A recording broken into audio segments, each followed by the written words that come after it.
Hello friends, good morning to all of you. मैं प्रमोद कुमार, स्वागत है आप सभी का मल्टी टेक्निकल क्लासेज में। दोस्तों, जैसा कि आप सभी जानते हैं कि मैं स्ट्रक्चरल मैकेनिक्स स्टार्ट कर दिया हूं, जिसका मेरा 2 लेक्चर हो गया है। तो बीच में मेरा कुछ क्लासेस बंद हो गई थी।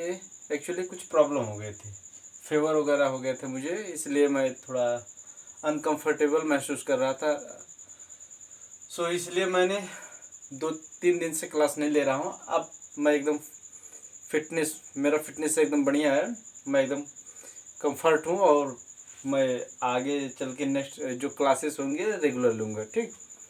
मैंने स्ट्रक्चर मैकेनिक्स में जो जो टॉपिक पढ़ा चुका था, जैसा कि मैकेनिक्स क्या होता है। मैकेनिक्स मैंने बताया था कि ये ब्रांच ऑफ साइंस होता है जिसमें फोर्स और उसके ब्रांच ऑफ साइंस होता है जिसमें फोर्स एंड उसके इफेक्ट का स्टडी किया जाता है, कि यानी विज्ञान की हो सके जिसके अंतर्गत जो बल लगता है, जिसके अंतर्गत बल तथा उसके प्रभाव का अध्ययन किया जाता है, वो मैकेनिक्स बताया था। तथा मैकेनिक्स में मैंने पार्ट बताया था कि मैकेनिक्स जो हम पढ़ते कैसे हैं, कि मैकेनिक्स को तोड़ तोड़ कर पढ़ा जाता है कि मैकेनिक्स के कितने पार्ट्स होते हैं, कितने टाइप्स होते हैं।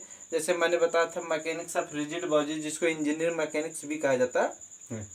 मैंने बताया था कि मैकेनिक्स जो होता है, मैकेनिक्स के 3 पार्ट बताया था कि मैकेनिक्स ऑफ रिजिड बॉडी, जिसे इंजीनियरिंग मैकेनिक्स भी कहा जाता है, तथा सेकंड था mechanics of deformable body, mechanics of deformable body जिसे सोम यानी स्ट्रेंथ ऑफ मटेरियल कहा जाता है, तथा थर्ड था फ्लूइड मैकेनिक्स या मैकेनिक्स ऑफ फ्लूइड, जिसे एफएम फ्लूइड मैकेनिक्स भी कहा जाता है।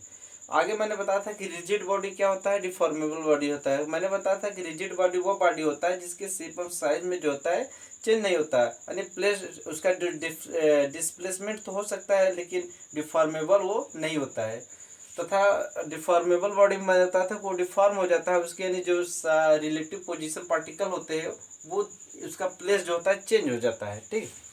और आगे चल के मैंने बताया था कि लोड जो हमारा स्ट्रेंथ ऑफ मटेरियल है, उसको इंट्रो में मेरा एक ये तो मेरा इंट्रो हो गया। इसका मेरा एक रीडिंग आता है कि लोड कंसेप्ट्स क्या होता है, यानी इंजीनियरिंग में लोड कंसेप्ट्स का क्या वैल्यू है, क्या महत्व है, ये मैंने बताया था कि लोड कंसेप्ट होता क्या है, कि लोड का यानी भार का कंसेप्ट इस तरह से लिया जाता है कि भार जो होता है हमारा कोई भी स्ट्रक्चर हो, कोई भी मेम्बर हो या कोई भी मशीन हो, उस पर इस तरह से लगे कि विदाउट फेल हुए वर्क कर जाए। ठीक। विदाउट फेल हुए वो वर्क कर जाए तथा कार्य को अच्छे ढंग से कर जाए, यानी इकोनॉमिकल कार्य किए और विदाउट फेल हुए, वो हमारा लोड हुआ। लोड कंसेप्ट हुआ। लोड होता है वजन, यानी वजन इस तरह से लगे मशीन, स्ट्रक्चर या किसी भी मेंबर पर कि वो विदाउट फेल हुए अपना वर्क कर जाए। ठीक। और समय के साथ। ठीक है, यानी वो इकोनॉमिकल होना चाहिए। ठीक। स्ट्रेंथ ऑफ मटेरियल, मैंने स्ट्रेंथ ऑफ मटेरियल के बारे में बताया था कि मटेरियल का स्ट्रेंथ कैसा होना चाहिए जो कि हमारा जो लोड है वो वियर कर जाए। ठीक। उसके बाद मैंने टाइप्स ऑफ लोड बताया था। टाइप्स ऑफ लोड में मैं बताया था डिड लोड, लीव लोड। ठीक। डिड लोड, लीव लोड तथा एक्सियल एंड ट्रांसफर लोड तथा tensile, compressive and shear load. मैंने ये भी बताया था आप लोगों को। ये सब चीजें बताते हुए मैंने ये भी आपको बताया था कि बॉडीज होते हैं, टाइप्स ऑफ बॉडीज। ठीक। टाइप्स ऑफ बॉडी कितने होते हैं, जैसे मेरा जो भी मटेरियल है उसमें जो बॉडी होते हैं, जो मटेरियल होते हैं वो कैसा होना चाहिए।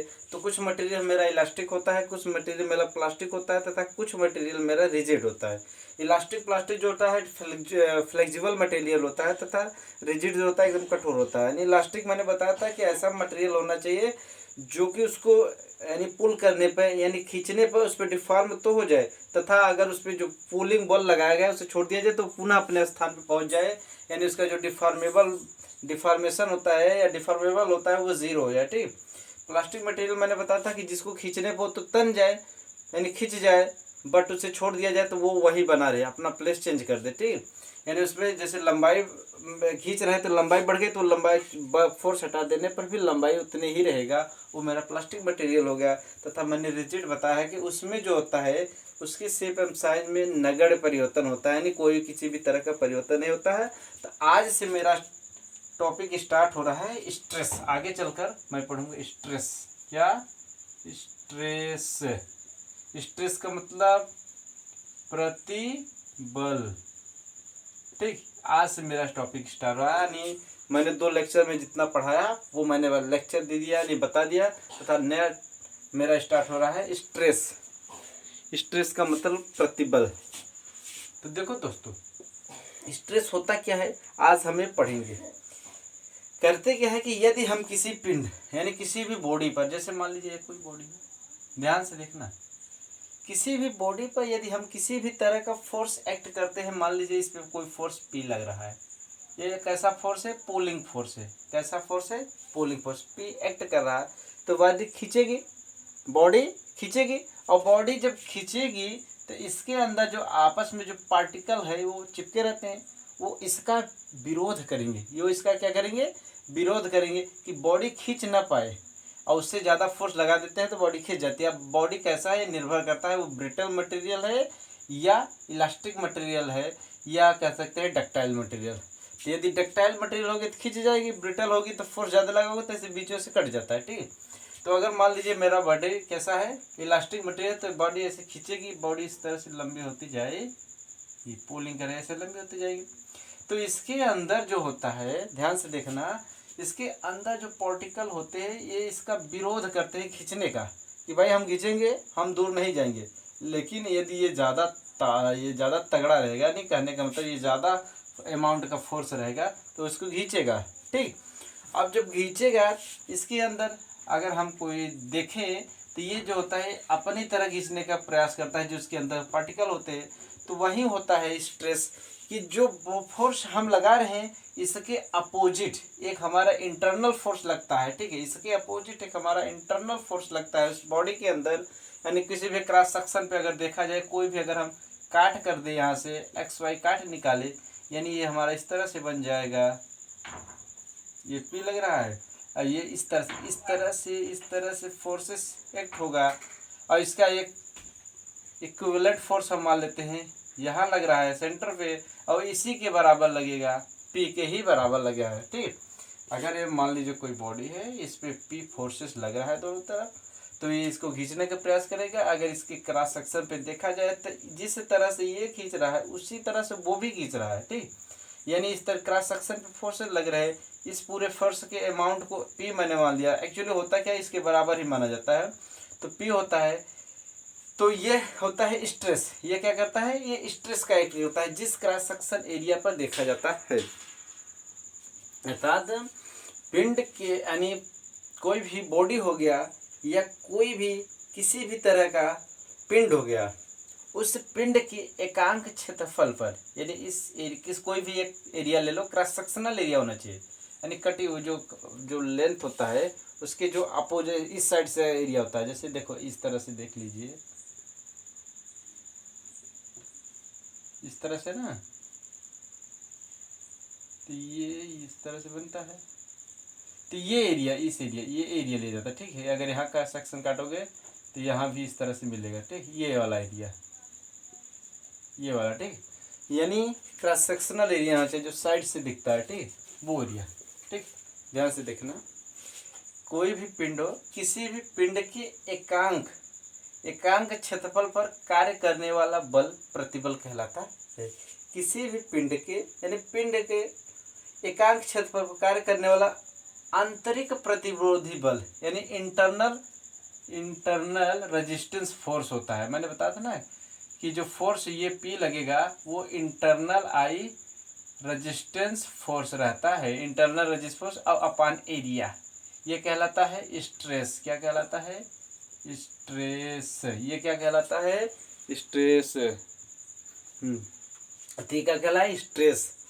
अगर यानी इसको ऐसे भी लिख सकते हैं, इंटरनल रेजिस्टेंस फोर्स अपॉन, ये एरिया कैसा है, क्रॉस सेक्शनल एरिया है, यानी जिस एरिया पे फोर्स एक्ट कर रहा है इसे क्रॉस सेक्शनल भी बोल सकते हैं। ये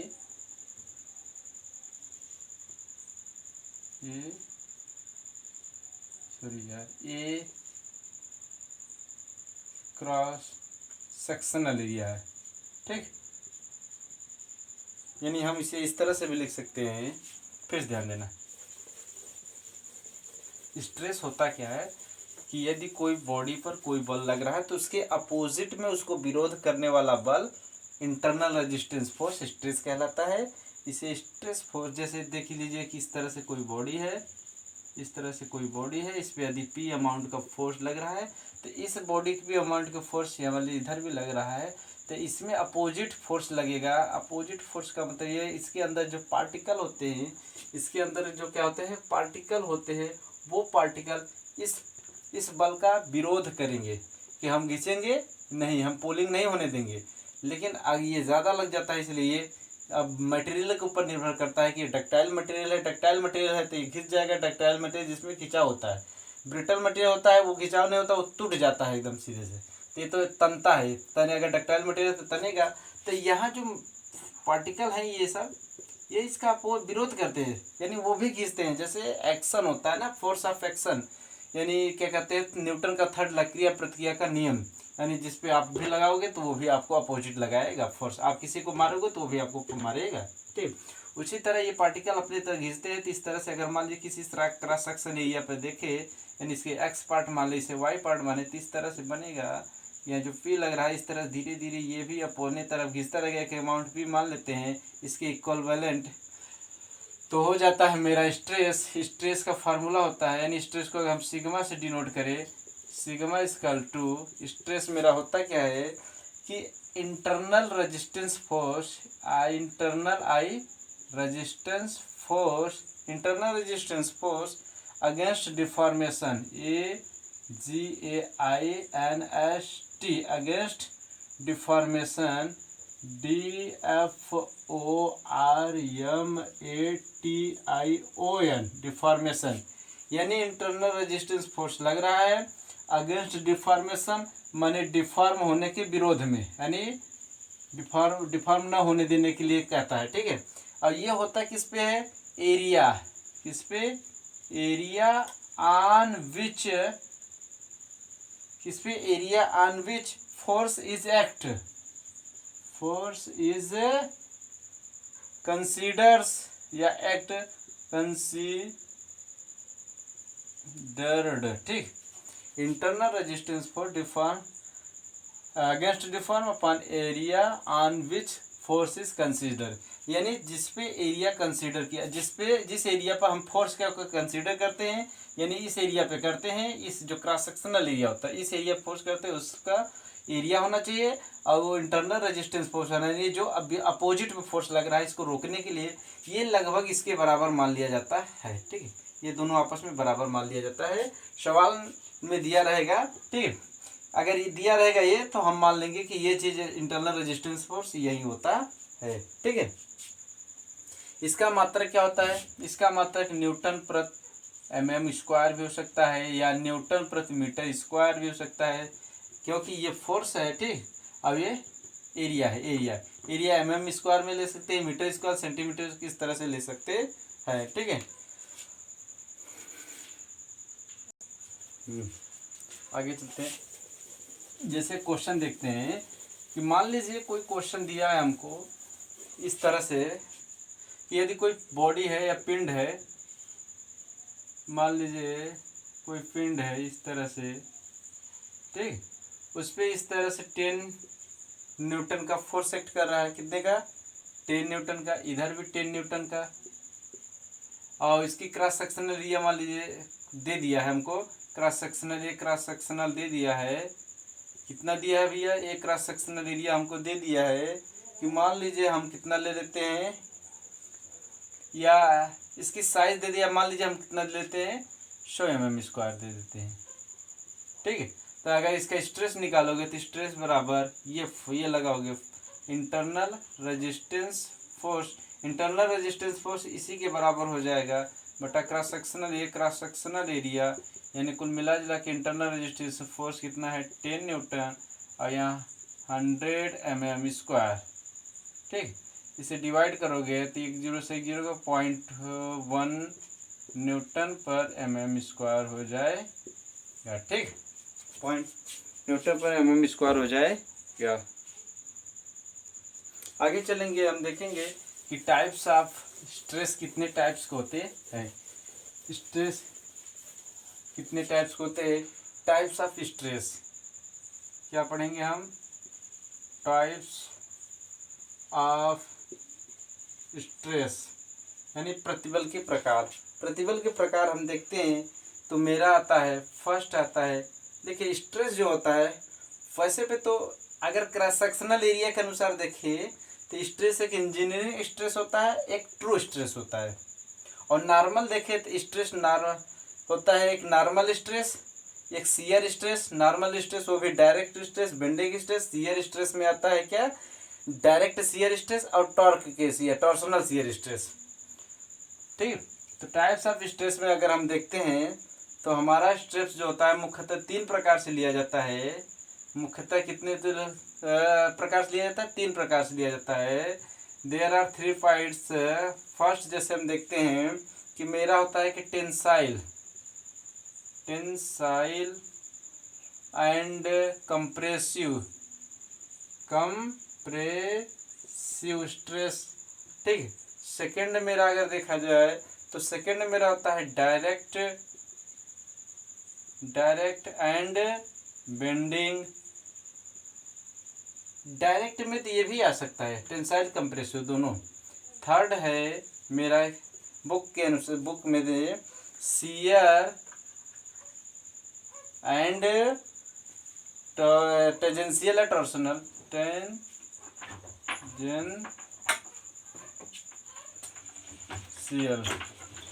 स्ट्रेस।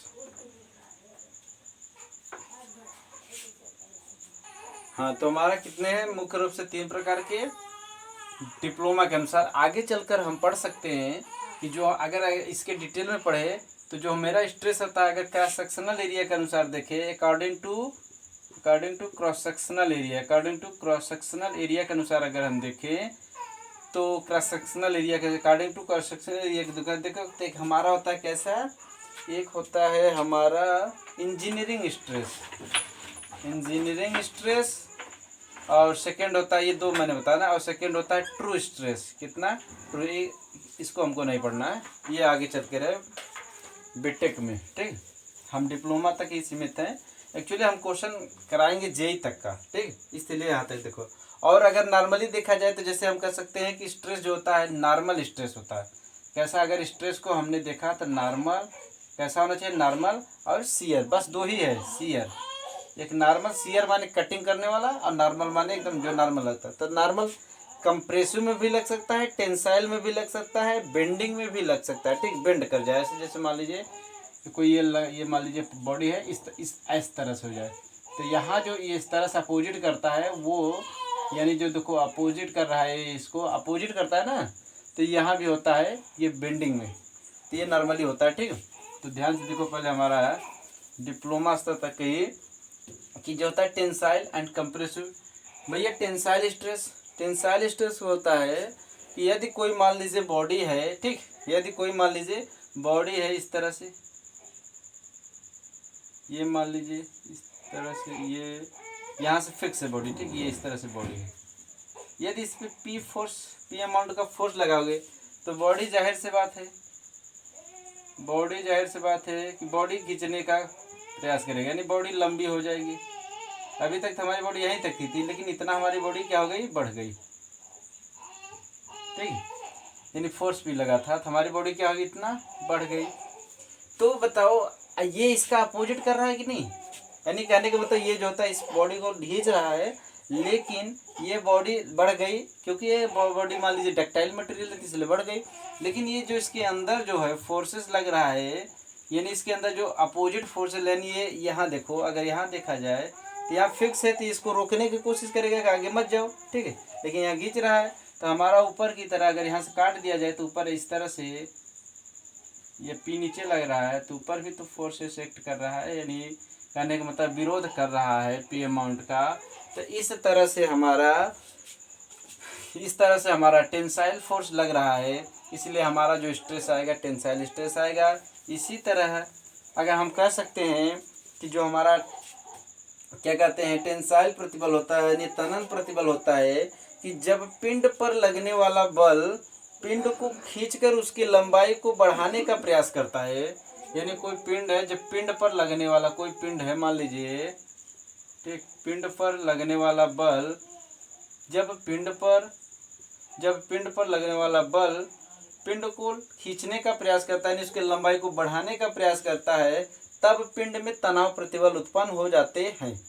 ठीक, तब पिंड में कैसा प्रतिबल उत्पन्न होते हैं? तनाव प्रतिबल। उसी प्रकार जब पिंड पर लगने वाला बल, जैसे मान लीजिए कोई पिंड है, उसी प्रकार जब पिंड पर लगने वाला बल इस तरह से पिंड को दबाने की कोशिश करता है, यानी कंप्रेसिव कोशिश करता है, अर्थात उसकी लंबाई को कम करने की कोशिश करता है, तो उसमें कंप्रेसिव स्ट्रेस जनरेट हो जाते हैं। तो उसमें कैसा जनरेट उत्पन्न होता है? Compressive generate.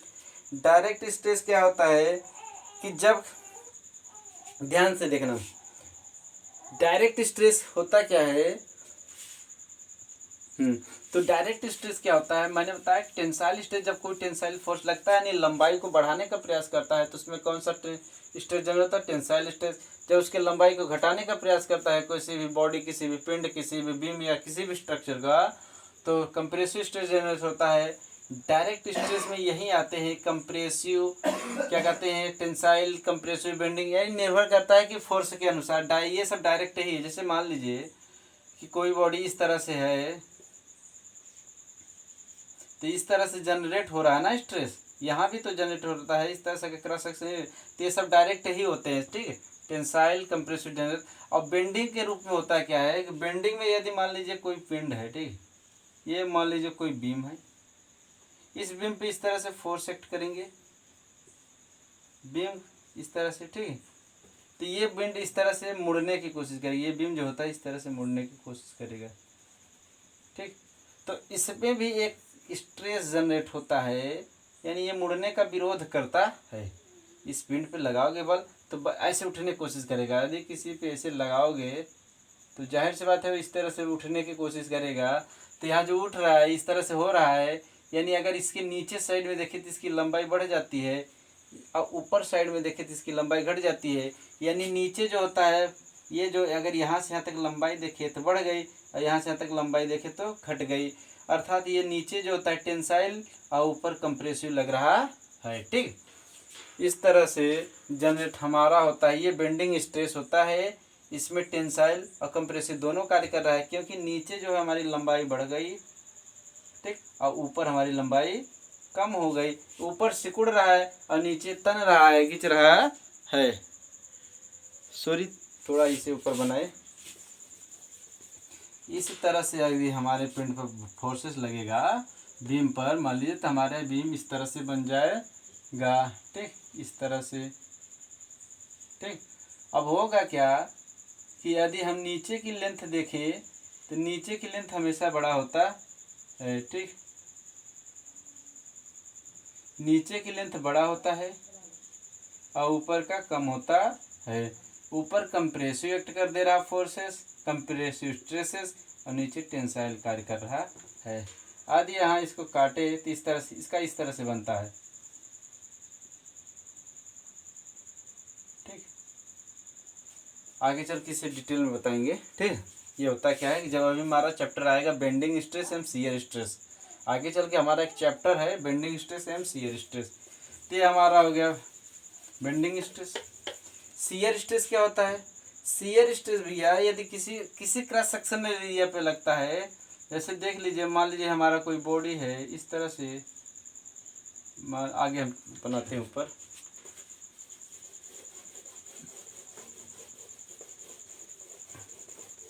शियर स्ट्रेस क्या होता है? मान लीजिए कि कोई इस तरह से बॉडी है,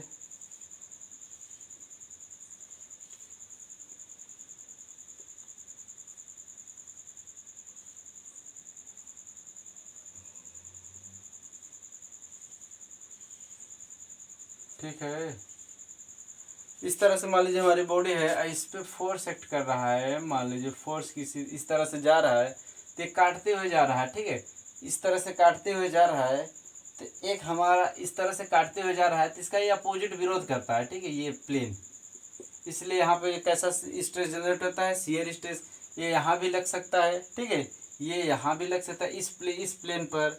ये तो अभी इस ऊपर वाला प्लेन हुआ, ये साइड वाला प्लेन पर भी लग सकता है, ऐसे मान लीजिए लग जाए। या मान लीजिए कोई बॉडी हमारी इस तरह से है, यानी ये इस तरह से है, ठीक, मान लीजिए तो इसके ऊपर भी लग जाता है, इस ऊपर से जाता है। और क्या कह सकते हैं कि मेरी बॉडी इस तरह से भी है। अब ये जो होता है, मान लीजिए हमारी बॉडी इस तरह से भी है, इस तरह से मान लीजिए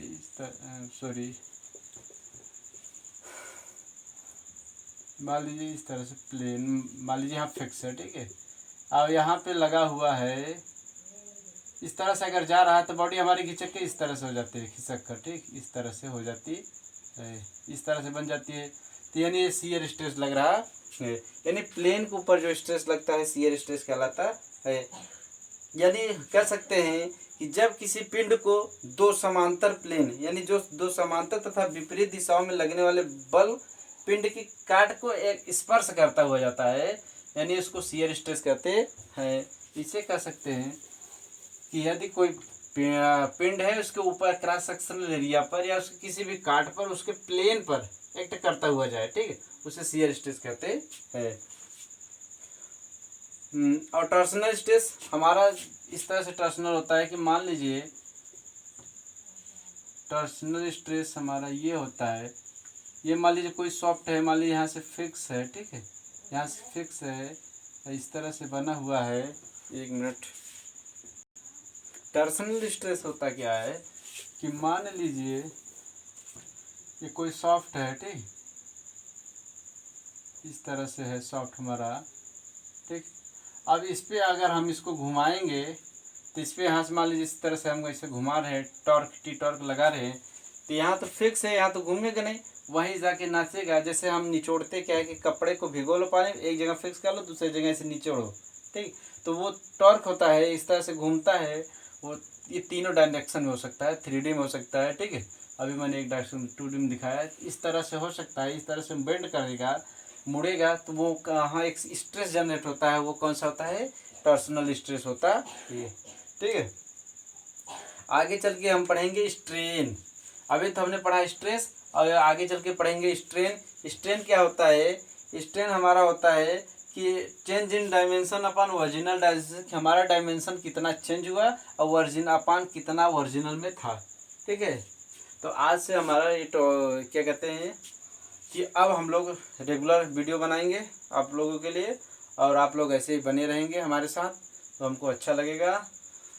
और यदि आपको पसंद आए तो हमारा ये चैनल को सब्सक्राइब ज़रूर करिएगा तथा हमारे वीडियो को लाइक और शेयर करिएगा। और जो भी टॉपिक या जो भी कॉन्सेप्ट ना समझ में आए उसे आप कमेंट्स ज़रूर करिए कमेंट्स बॉक्स में। सो इस तरह से हमारा सपोर्ट्स करते रहिए। आप लोगों का बहुत बहुत धन्यवाद तहे दिल से। So thank you for watching my video. जय हिंद।